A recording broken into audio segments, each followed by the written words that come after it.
Osmar Barbosa tem 63 anos, mais de 45 anos dedicado à espiritualidade. Em sua jornada como pai, filho, marido, dirigente espiritual, médium e o que mais, Osmar? Escritor. Então vamos falar sobre livros? Podemos. Osmar, como surgiu as psicografias? Olha, as psicografias foi um divisor de águas na minha vida mediúnica. E nós abrimos um centro espírita, e o centro espírita cresceu muito, mas muito mesmo. Nós tínhamos, em média, 1.000 atendimentos, a 1.200 atendimentos semanais. Nós fazíamos sessão às quintas-feiras com mais de 500 pessoas. E chegou num momento que a gente não tinha recurso nem para pagar a conta de água. Você imagina 500 pessoas em uma sessão espírita, vamos considerar aí 400 descargas, né? Então, chegou um momento que o centro espírita não tinha recursos para manter as obras sociais que a gente tinha na época e manter sequer a casa espírita funcionando, já que a gente era no prédio alugado. Tínhamos muita dificuldade. É um gasto muito grande, né? Muito grande. A gente não tinha cantina, não tinha lojinha, não tinha livraria. Era tudo muito amador naquela época. Amador, mas de coração. Sim, não é que amador no sentido da gente não se preocupava assim, nós temos que fazer uma reforma, temos que comprar um terreno próprio. Nós nunca visamos recursos, e sim caridade. Né? E fazer caridade sem recursos é humanamente impossível. Então chegou num momento em que eu estava muito preocupado com essa situação, né? E eu tenho uns mentores maravilhosos, que são meus parceiros mesmo. Falar sobre eles é até emocionante para mim, porque são amigos mesmo, sabe? São espíritos que estão ligados a mim, que se preocupam muito comigo, sabe? Com toda a minha vida. Quando eu não estou bem, eles se aproximam. O que houve? Você não está bem? Me dão conselhos. São amigos mesmo, né? E eu lembro que num domingo eu estava muito triste, porque a gente não tinha recurso para pagar o aluguel na segunda-feira. E já tinha algumas dívidas acumuladas da casa espírita. E eu estava sentado em casa e o meu mentor apareceu trazendo ao lado uma menina muito bonita, ruiva, cheia de sardinhas, olhos verdes. Eu me espantei com a beleza dela, né? E por ser muito jovem. E eu perguntei, ele se aproximou, boa noite, Osmar, tudo bem? Eu falei, tudo bem. Ele falou, você está preocupado, né? Eu falei, muito preocupado. Eu falei, pô, bem, eu trouxe essa menina aqui, que você vai escrever um livro com ela. Eu falei, eu escrever livro? Ele falou, você vai escrever um livro com ela. E aí ele me apresentou ela, eu emocionado, chorei na hora que a vi, ela com aquele sorriso manso, serena, pediu que eu me acalmasse, que ela queria, que a gente tinha um compromisso espiritual muito grande juntos. E eu escrevi o primeiro livro com ela em uma semana, 7 dias eu escrevi o livro 5 Dias no Umbral. E eu lembro que esse livro, na época que foi lançado, ele foi um divisor, assim, meio que... Foi um livro que chocou muito o espiritismo, porque pouca gente falava do umbral na época. Nós tínhamos nosso lá, André Luiz, que falou sobre o umbral e o assunto morreu. E eu trouxe o assunto à tona de uma forma diferenciada. E o livro tornou-se um best-seller, a gente conseguiu comprar um terreno, construir um centro espírita, construir um hospital, construir um centro de umbanda, construímos vários prédios. Hoje é um prédio com mais de 1.000 metros quadrados, com 2 andares. Nós temos várias salas de atendimento, atende milhares de pessoas todo mês. E na psicografia do livro 5 Dias no Umbral, que aí foi quando abriu a porta, né? Que veio os 5 Dias no Umbral, veio um atrás do outro. Aí vieram os 49 que eu tenho lançado até hoje. E qual foi a experiência, né, de escrever um livro psicografado? Olha, eu comecei a ver espíritos com 5 anos de idade. Nós tínhamos um problema muito sério lá em casa, minha mãe... A minha avó era rezadeira, né? Minha avó, eu lembro que na porta da minha casa fazia-se filas de crianças no colo das mães para minha avó rezar quebranto, ventre virado, espinhela caída, coisas daquela época da minha avó. E volta e meia eu estava com a minha mãe na casa da minha avó, e minha avó me rezando para que eu parasse de ver espíritos. Desde criança que eu via espíritos. O desdobramento, que é a mediunidade que eu utilizo para escrever livro, ele começou a aparecer logo depois. Eu já comecei a me ver em outros lugares desdobrados. Eu não sabia nem o que era desdobramento, mas eu ia para aqueles lugares ao lado desses espíritos. Nunca os ouvi, nunca falaram comigo nessa época. Então, é através do desdobramento que eu escrevo todas as minhas obras. Hoje, por exemplo, o Espírito me procura, o Lucas, a Nina, o Rodrigo, o Felipe, eles me procuram, falam, temos mais um livro para escrever, vamos? Vamos. Pode ser agora? Pode, então se prepare e vamos escrever o livro. Falando em prepare, né? Você faz alguma preparação antes de entrar nessas psicografias? Faço. Normalmente cuido da minha dieta alimentar, tenho um local propício para isso, onde eu coloco um incensozinho, coloco uma musicazinha muito, muito baixinha, né? E vou ao lado desse. Tudo que eu escrevo, eu vi. Eu não escrevo as palavras que os espíritos me falam, exceto algumas frases. Mas tudo que vocês leem, eu escrevo com a minha mente. Porém, eu estou vendo. Entende? Não é muito difícil de entender isso, né? O espírito me mostra um copo com água. Eu descrevo o copo com água. Da minha forma, não da forma simples, né? Sim, como você mesmo se caracteriza, isso. né? Um escritor de palavras simples. Isso, exatamente. Eu escrevo simples, do jeito simples que eu sou de viver. Para pessoas simples. Para pessoas simples, exatamente. Eu acho que o meu trabalho, eu descobri isso uma vez que a gente tinha uma creche financiada pelo livro Cinco Dias no Umbral na época. Tinham 47 crianças. E um dia eu quase não ia na creche, porque a creche não tinha cunho religioso. Porque as crianças que estavam lá eram evangélicas, eram católicas, enfim. Nós não tínhamos, não era um projeto religioso, era uma creche que o livro Cinco Dias no Umbral bancava, com o nome de Lar da Nina, que é a nossa mentora espiritual. E uma vez eu fui lá visitar e, na hora de ir embora, a cozinheira da creche pediu uma carona. A gente resolveu oferecer uma carona para ela, que morava numa comunidade perto da nossa casa. E foi muito curioso. Naquele dia eu descobri por que eu escrevo tão simples, de forma simples. Ela entrou no carro, a gente foi conversando, pouco perto da casa dela, ela veio me agradecer pelo livro Cinco Dias no Umbral, que ela tinha lido. E lá, pessoa pobre, morava na comunidade, uma cozinheira. Inclusive tinha um filho que estava preso por envolvimento com tráfico de drogas. E ela falou assim, Seu Osmar, eu nunca li um livro na minha vida, mas o livro do senhor eu entendi o que é Deus. E aí eu falei, gente, eu estou escrevendo para essa gente. Para gente humilde, gente simples, gente que está na periferia, né? Está ali sofrendo sem entender o que é Deus. Isso me deixou muito feliz. E eu procuro não mexer muito nisso, sabe? Às vezes, quando vem uma palavra rebuscada, assim, vamos botar um negócio aqui mais simples, né? Que é para o povo não ficar... Sabe, porque tem muitos escritores, infelizmente, que as pessoas reclamam que para ali precisa de um dicionário. Tamanho as palavras difíceis que esses escritores botam no livro. Eu acho que sei lá, não quero julgar ninguém, mas o meu trabalho eu escrevo de um jeito simples, para pessoas simples que sou. Hoje você tem quantos livros lançados? 49. 49. E algum aí já sendo psicografado? Pode dar um spoiler aqui? Não, nós já temos agora, vai ser lançado agora Exilados do Planeta Terra, que é um livro que conta do exílio que está começando no Umbral. Nós temos O Diário de um Morto, que é a história de um rapaz que muito comum, né? Se viu morto, né? Acordou da morte. Nós temos Dica do Dia, que é um livro de mensagens diárias, que já vai chegar para vocês já, um livrinho para carregar na bolsa.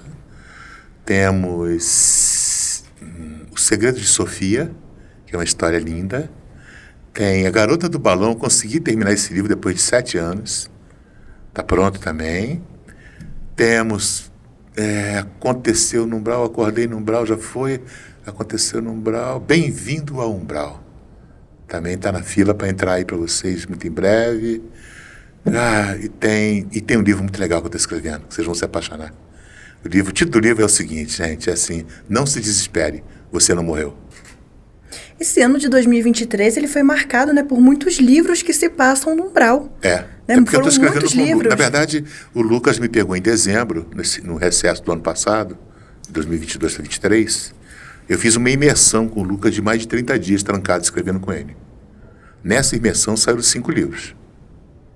Em um mês eu escrevi 5 livros com o Lucas. Relacionados a umbral. Todos, o Lucas só trabalha no umbral. A região de trabalho dele é ao lado do Dr. Gilberto. Eles trabalham no umbral o tempo todo. Então, o Lucas me presenteou com 5 obras que eu estou trazendo para vocês aí. Em um mês, a gente escreveu 5 livros. Qual foi o livro que mais te emocionou? De todos os mais de 49 livros, né? 5 Dias no Umbral, né? Está agora se tornando filme, né? Vai vir como filme muito em breve. Foi um livro que não só mudou a nossa história, a minha história, mudou a história da minha família, mudou a história dos meus amigos, mudou a história de muita gente. Muita gente. Quem não leu, leia. Não é um romance no umbral. É uma história, assim, que transforma realmente quem lê esse livro. Você já conhecia esses espíritos que hoje ao seu lado, né, escrevem esses livros? Pois é, bem interessante essa pergunta foi muito boa. Quando eu comecei com o Centro Espírita, em 1987, aos 27 anos, logo depois desse acidente, eu comecei a trabalhar com o meu mentor espiritual, que é o Rodrigo. O Rodrigo me apresentou o Daniel e a história parou aí. A gente não sabia de mais nada. Quando veio a Nina, em 2014, foi que ela falou. Aí ela contou a história dela, do Rodrigo, do Daniel. Eles me revelaram a colônia Amor e Caridade, que até então eu não sabia. Porque os espíritos, eles não saem contando tudo pra gente. Você tem que ser merecedor de determinados mistérios, determinadas coisas que você não vai compreender ainda. Não é que eles não queiram te falar, é que você não está preparado para ouvir. É diferente. Né? De repente o Espírito fala para você assim, ó, Darinha, você é de amor e caridade. Você vai transformar a sua vida, vai mudar a sua personalidade por uma coisa que aquele Espírito falou. Então eles esperam o momento certo, é como uma fruta. Não come de vez, nem verde, espera madurar. Às vezes, e é muito comum que os mentores espirituais esperem o médium estar preparado para receber uma informação deles. Foi exatamente o que aconteceu comigo. Eu tive que me preparar, fui preparado pelo meu mentor para receber a Nina e a partir da Nina receber as informações sobre a colônia Amor e Caridade, como ela funciona, onde fica e que todos eles vêm de lá. Todos os meus mentores trabalham em Amor e Caridade, exceto o meu guia-chefe de Umbanda, que vem de Aruanda. E como esses espíritos se apresentam a você? Como eles se comunicam com você? Olha, assim, quando eles chegam, eu já sei que chegaram, né? A afinidade que a gente tem, esse laço fluídico criado há 45 anos atrás, é perceptível para mim quando eles estão se aproximando. Eu já sei que eles estão chegando. É energia, é sintonia, cheiro. Muitas vezes é cheiro. O Frei Daniel, por exemplo, chega com cheiro de rosas. Sempre que ele vem entre as rosas, cheiro de flores. É muito interessante o Frei Daniel. A Nina vem sempre com carinho, com vento, com uma brisa suave e perfumada que me envolve, né? Então, são espíritos assim. Cada um tem uma característica. E cada um anuncia, estou chegando, né? Como você sabe que está na hora de escrever? Então, funciona assim, o Lucas me procura, normalmente estou em casa, dormindo de madrugada, ou de manhã bem cedo, quando acordo. Logo ele me procura e fala assim, mas vamos escrever. Eu escrevi um livro, Guardião Exu, que te conta a história de Lonan, o guardião. Eu estava caminhando na praia quando encontrei com eles. Foi uma coisa muito legal aquilo, impressionante. Eu estava caminhando na praia, que eu moro perto da praia, e faço minhas caminhadas matinais às vezes, quando dá. E eu vi ele vindo na praia de manhã, 7 horas. Eu falei, gente, o que o Lucas quer comigo 7 horas da manhã? Na praia. Na praia, porque eu sou clarividente, né? Eu tenho algumas características mediúnicas que a gente pode falar depois sobre isso. Aí eu vi ele vindo com um cara alto, forte, um negro, bonito, alto, muito bem vestido. Eu falei, gente, o que esses caras querem comigo 7 horas da manhã? Na praia. Na praia, na beira da praia, no calçadão. E aí ele encontrou comigo, perto da minha casa tem um cemitério, é uma quadra da minha casa, tem um cemitério. E ele me pediu porque eu fosse até a porta, no muro do cemitério, na rua mesmo. E ele falou, eu quero te apresentar esse moço aqui, ele chama Lonan. Ele quer escrever um livro com você. Você pode escrever com ele? Eu falei, claro, vamos embora, onde é? Agora. Então eu vou em casa, tomar um banho, me preparar, né? Preparar o ambiente para receber o Lonan. Então toda a psicografia eu sou procurado antes. E tem psicografias que a gente agenda. Hoje não posso. Eles respeitam muito isso, né? Por exemplo, domingo tem casa espírita. Chego da casa espírita cansado, morto. Às vezes não consigo nem fazer mais nada. Dependendo do dia na casa espírita, consome tanta energia do médium que eu não consigo fazer mais nada. Sim. É água e cama, né? Água e sono. Para recuperar tudo aquilo que eu doei de ectoplasma nos processos de cura que ocorrem no hospital. É uma organização muito perfeita, né, para que isso possa acontecer. E exige muito do médium, né? O médium de cura é um médium que ele é como se descarregasse a bateria, né? Então precisa de um período de refazimento das energias espirituais para continuar a vida. E tem dias que a gente combina, então amanhã de manhã, tá a hora de te encontro lá no escritório, vamos escrever. Eles já falaram algo que você não colocou nos livros? Muita coisa. Nossa, muita coisa.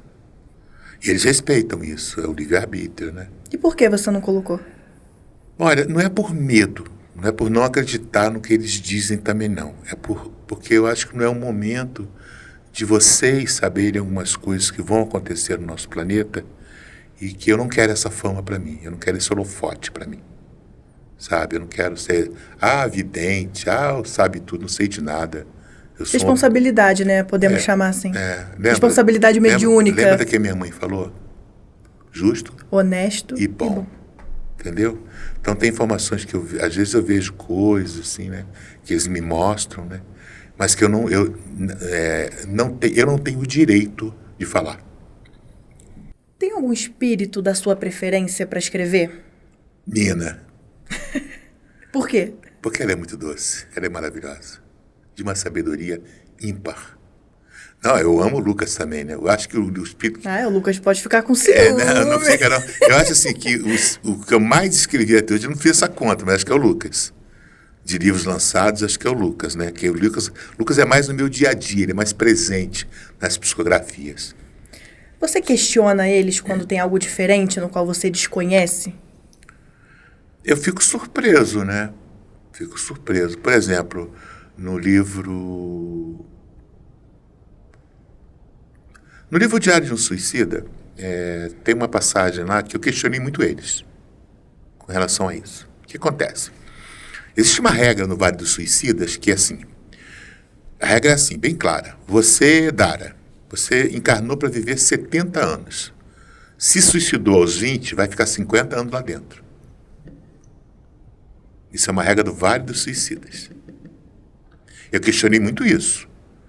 Eu falei, poxa, mas se eu sou livre, por que vocês prendem a gente aqui? Né? E aí eu fui consultar outros autores, já escreveram sobre isso. Eu não fui o primeiro. E aí eu voltei para o Lucas. Lucas, me explica direitinho isso aqui, porque agora não é o livro, agora eu que quero entender. Se eu tenho livre-arbítrio, eu encarnei para viver 50 anos, me suicidei com 20, por que eu tenho que ficar 30 preso aqui? Porque você é um desgraçado. Você não tinha o direito de tirar a sua vida. Não, vamos te liberar. Sabe, vira uma coisa pessoal lá. Uma regra do Vale do Suicídio. Causa e efeito? Causa e efeito. Todas as regiões do umbral são organizadas. Tudo no plano espiritual é muito organizado. Tem líderes, tem diretoria, tem tudo. Tem soldados, tem polícia, tem tudo. Não vai nesse papo que você vai ficar livre lá, que não vai não. Vai quebrar a cara. É tudo organizado, tem regras, tem que seguir as leis lá. Se você quer ficar em determinado local, tem as regras daquele local, você tem que seguir. E aí eu entendi no Gustavo, nesse menino. Por que eu entendi? Porque no final do livro, vou dar aqui um spoiler para o pessoal, pode comprar para ler, porque o livro é maravilhoso. No final, o Lucas dá essa notícia para o Gustavo. Gustavo, na cela ao lado, que estavam no presídio, na cela ao lado tem um rapaz. Gustavo perguntou para Lucas, aqui na cela ao lado tem um rapaz chamado Bruno. E ele me falou que vai ficar mais 30 anos preso aqui, porque ele teria que ter vivido esses 30 anos na Terra e tirou a vida dele. E eu? Quanto tempo eu vou ficar? Aí o Lucas fala para ele assim, termina logo o diário que você tem que escrever, Porque você só tem mais 2 anos. Só tem mais 2 anos preso aqui. Ou seja, ele se suicidou com 18 e ele ia morrer com 20. Entendeu? Então, assim, essas leis são as leis incompreensíveis que nós não temos como questionar os benfeitores. Nós não temos conhecimento das coisas que eles conhecem. Dos porquês, as respostas dos porquês acontecem essas coisas no umbral. Eu visitei um local no umbral onde você fica enterrado só com o rosto para fora. É o lamaçal. No lamaçal. Eu falei, gente, ninguém socorre. O Lucas falou, se o teu pensamento é um lamaçal, onde é que você quer estar? Numa sala bonita? Não. Se o teu pensamento é ruim, você vai acordar no lamaçal, preso nele. Enquanto você não purgar intimamente a maldade que você carrega, você não se liberta desse visgo que te prende nas profundezas do umbral. Olha quanto ensinamento a gente tem com os mentores, né? Na verdade, não é uma lama, é um visgo, porque você não consegue sair. É uma prisão mental que te fisga e te prende naquelas regiões de sofrimento. Então é de dentro para fora, gente. Muda de dentro para fora, por favor. Sempre de dentro para fora. E como foi a sua primeira viagem ao umbral? Você sentiu medo? Muito medo. Mesmo estando, né, cercado ali dos seus mentores, espíritos de luz? Não, os espíritos, hoje assim, depois de 13, 14 anos que o livro 5 Dias no Umbral foi isso, vai fazer 10 anos. Né? Eu escrevi ele em 2014, nós estamos em 23, não é 9 isso? anos. Vai fazer 10 anos que eu escrevi esse livro. Hoje eu entendo por que eles me deram um colar para usar lá dentro. Porque com aquele colar tem muita coisa que eu não vi naquela época. Porque eu não tinha condições mentais, psicológicas, para ver o que eu deveria ter visto no umbral. E nem a compreensão também para entender o que estava era se passando ali. era aquilo. Por isso que eles nos deram um colar que a gente botava e a gente não era percebido pelos obsessores que nos rondavam no umbral. Muito interessante. Hoje eu entendo. É isso que todos os médiuns, todos nós temos que aprender. O tempo de Deus é um tempo muito diferente do nosso. E uma das coisas que atrapalha muito a evolução do espírito é essa ansiedade. É achar que você tem que ter resposta amanhã. Não, você não está preparado para saber tudo. Recolha-se à sua insignificância espiritual e espere o momento correto. Uma coisa, Darinha, que todos nós temos que aprender, é bom que a gente coloque isso nesse podcast. Todos nós temos um mentor espiritual. A gente não vem para cá sozinho. Por quê? Porque a gente está ligado a outros espíritos por outras vidas. Nós não somos espíritos de agora. Você não está nessa vida. Você está em... Aliás, na verdade, não existem vidas. A vida é uma só. O que muda são as estações onde você vive essa vida, que é única. Então, você já tem laços com outros espíritos em outras vidas, em outros tempos. E esses que te amam e te amaram, não deixaram de te amar porque você está na encarnação. Pelo contrário, te amam mais ainda e querem te ajudar mais. E vêm ao nosso lado como mentores espirituais, nos dando o suporte necessário para que a gente consiga vencer as escabrosidades do carreiro. Na prece do Anjo Ismael tem isso, né? Lá na prece do Anjo Ismael. Sim. Para que a gente consiga vencer as escabrosidades do caminho. Só que a gente não está preparado para todas as escabrosidades do caminho.